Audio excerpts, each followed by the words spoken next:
Hi, my name's Phil. I like to talk about politics, and in this video I like to discuss the latest split within the Conservative Parliamentary Party as red wall Tories, out of sheer desperation, seek to fight a pointless battle with their party leadership to retain their seats. And Lee Anderson looks like he momentarily forgot that he was a senior member of the party.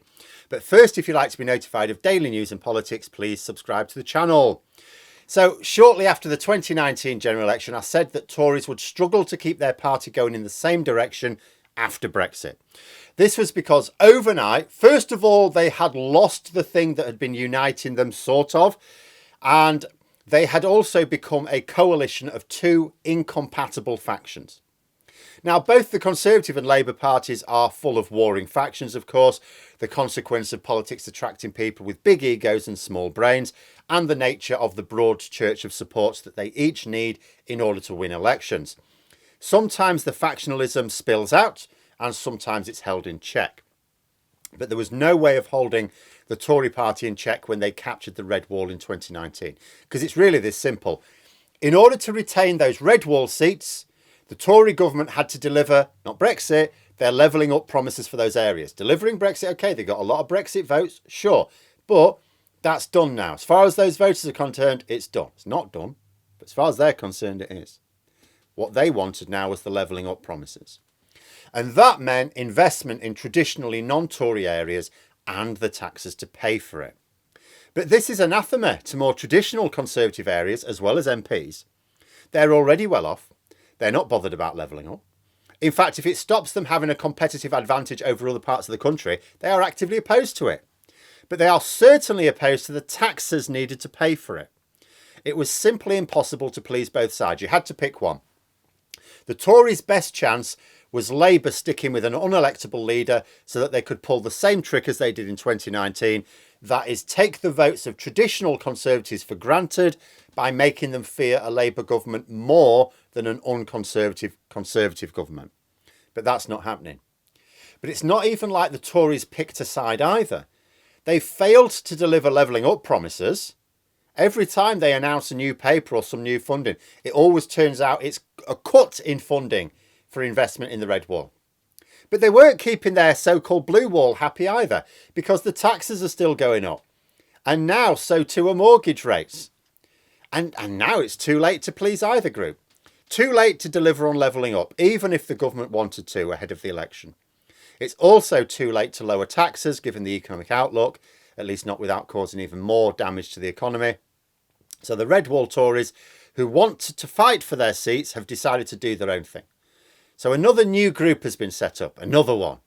So we've had the Conservative Democratic Organisation, which is the Boris Johnson cult.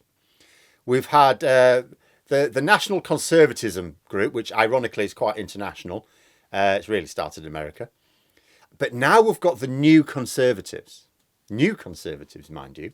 This is to go along with the other new factions which emerged in the Tory party over the past few years.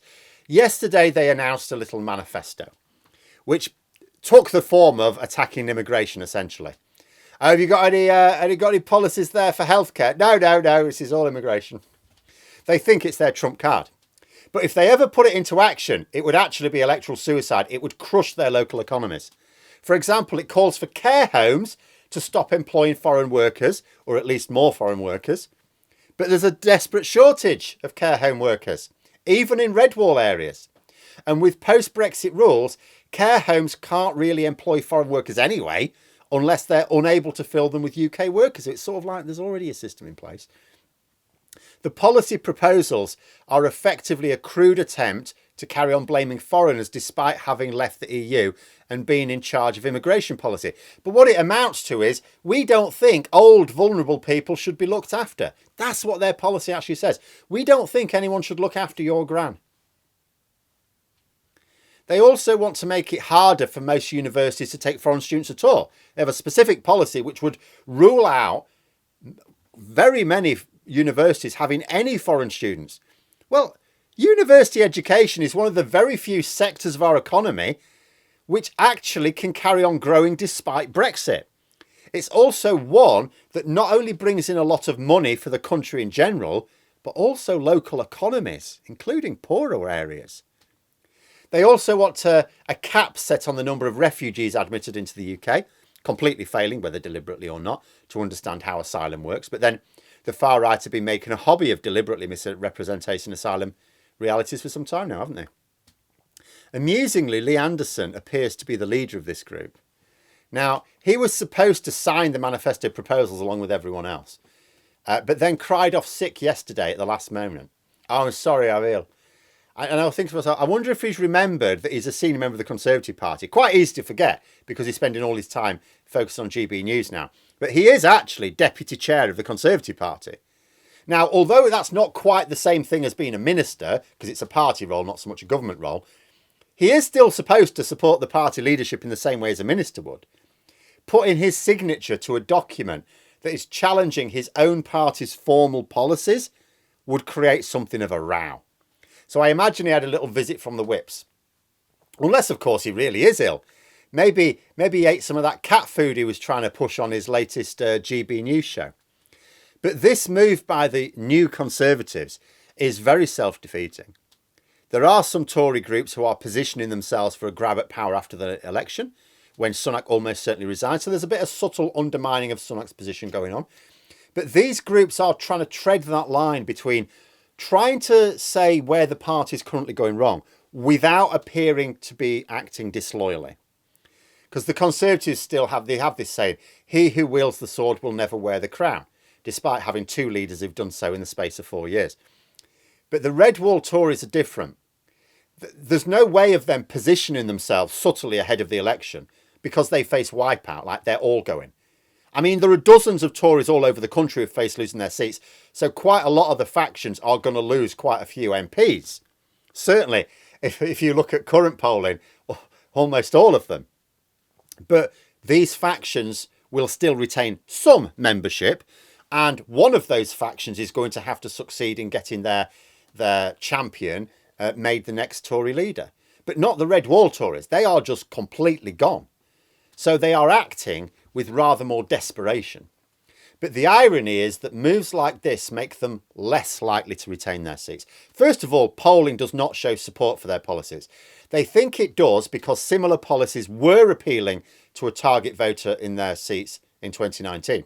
And those same types of voters it will still appeal to now, absolutely. But what they clearly fail to recognise is that their 2019 result owed a great deal to support from people opposed to Corbyn and attracted to the levelling up promises. Well, these proposals speak of Tories who are laser focused on what they see as their main weakness against Reform UK. But it's Labour who are their main rivals, and these policies do nothing to counter their offer.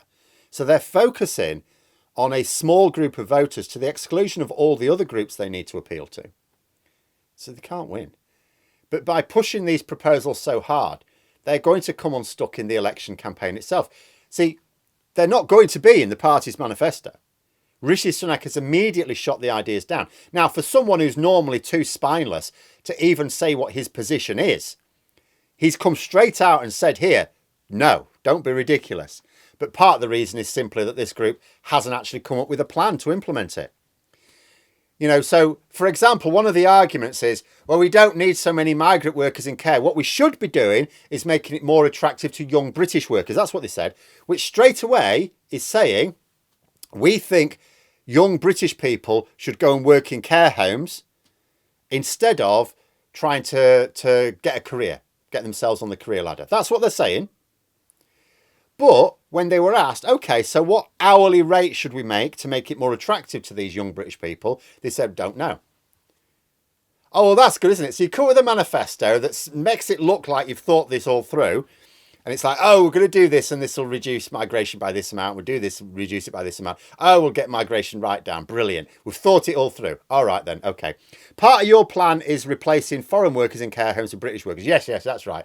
OK. Why aren't the British workers working there right now then? Oh, because it's not very attractive for them. OK, great. How much are you going to have to pay them to make it more attractive? Don't know. Oh, yeah. You've thought this through then, haven't you? Yeah. What? Just admitting that they've come up with a lot of nice sounding policies, but no plan behind them. Mind you, we can't blame them because that's how they think government works, because that's how the Tories have been behaving for years now. So these new Conservatives are now planning to do what in the election? Fight for their party's manifesto, in which case what's the point of these proposals? Or fight for their own manifesto, in which case they create a split in the Tory party and will certainly not be allocated resources by the central party. I mean, what's going to be the point of you giving resources to a candidate that's not going to back up your manifesto, that's just going to squander all that money you give them? I mean, I would argue these proposals do something else as well. See, those who are against immigration were told that Brexit would deal with the issue. That's what these same Red Wall MPs were promising their constituents in 2019. We'll deal with immigration via Brexit. Well, we've got Brexit now. Brexit's made them poorer. People can see that. It's made them poorer. They can also see that immigration hasn't gone away. In fact, depending on who they read, it's actually gone up. Hasn't really in real terms, but, you know, as far as they're concerned, immigration's at record numbers, and Reform in UK will certainly say that. But this isn't just a bad move for the Tory MPs involved. Huge headache for Sunak himself. Because there are reports that one of Suella Braverman's key supporters is supporting this policy. Now, that would suggest that if Sunak did sack Braverman, there's always rumours of this, but if he did sack her, she would presumably get behind this herself. Most of the backbenchers behind this move so far have only got limited pull within the party. It's like some of them you saw, like Lee Anderson and Miriam Cates, probably the most notable. But as I say, Lee Anderson shouldn't really consider himself a backbencher. Deputy chair. But, you know, most of them, you sort of know them. You sort of know some of their names, but they're not really that famous.